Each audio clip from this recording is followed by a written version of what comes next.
Hey, eshitishimcha xotiningni tashlab qo'yibsan, endi taloq qilmoqchi ekansan. Odamlar u haqida yaxshi, xulqi go'zal, Allohdan qo'rqadi deyishyapti. U senga itoatsizlik qildimi, yo biror aybi bormiki uni taloq qilmoqchisan? Alloh haqqi, yo'q, faqat rostini aytaman. U xuddi siz ta'riflaganingizdek Amiril Mo'minin, lekin men uni sevmayman. Nahot hamma oila sevgiga asoslanadi deb o'ylasang, mehr oqibat qayerda qoladi? Unga uylanayotganingda birov seni majbur qilgan edimi? Quloq sol.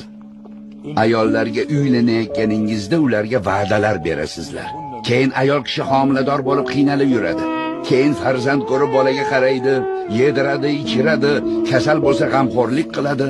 Buning uchun sog'lig'ini, yoshligini sarflaydi. Keyin ayolni yoshi katta bo'lgach, eri undan yuz o'girishi adolatdanmi? Agar u ayol uyiga va bolalariga qaramay qo'yganda, faqat o'ziga oro berib, eriga chiroyli ko'rinish bilan ovora bo'lganda edi, naqadar yomon uy bekasi, yomon ona der edingiz. Ayol nima qilsin? Mas'uliyat qayerda? Ayollaringiz borasida Allohdan qo'rqinglar.